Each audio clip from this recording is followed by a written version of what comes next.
Donc, je suis en train de mettre à jour le tableau d'émission qui nous arrive d'ADP et qui nous livre donc sur zone 15 000 masques FFP1 et 10 000 FFP2. Étant donné le manque crucial de masques au niveau stratégique national, le Premier ministre a fait une annonce pour demander si des organismes avaient conservé des masques à leur niveau. Les donateurs se font connaître, on les invite à se présenter ici à l'ARS, à déposer leurs dons.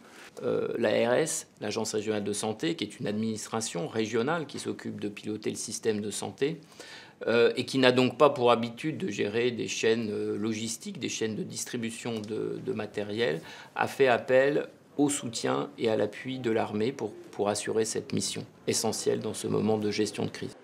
Nous arrivons ici sur la zone de livraison, contrôle, stockage, une des zones de stockage. Donc les véhicules arrivent ici, sont déchargés ou rechargés dans le cadre d'une expédition sur un groupement hospitalier territorial.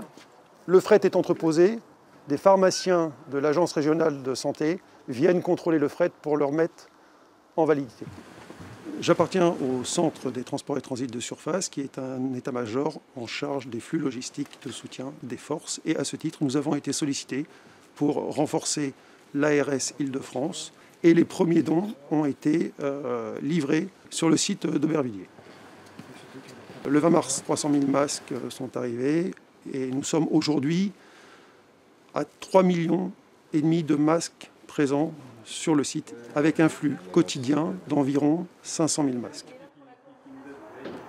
Si on a fait appel à l'appui de l'armée, c'est parce qu'on est dans un contexte totalement inédit et où nous, administration en charge du système de santé régional, nous avions besoin effectivement d'un appui pour une mission tout à fait exceptionnelle.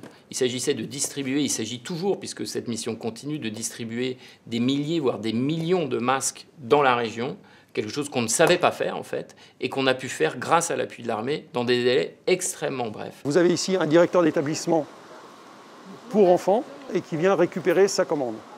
En fait, je viens prendre le matériel pour nos établissements et en fait, on va se le répartir sur les établissements de l'association. Ça va peut-être nous permettre de tenir jusqu'à la semaine prochaine. Merci, merci messieurs. Je vous en prie. Merci, bon courage. merci. Au revoir. Encore merci. Cette organisation logistique a vocation à être déclinée sur l'ensemble des ARS métropolitaines. J'ai été nommé au poste d'officier de liaison dans le cadre de l'opération Résilience. L'objectif est pour les armées de contribuer à aider les grands opérateurs publics à gérer cette crise. Donc je suis là effectivement pour apporter un appui au titre des armées en général. Dans le cadre actuel de la crise, l'Agence régionale de santé fait de la conduite au jour le jour.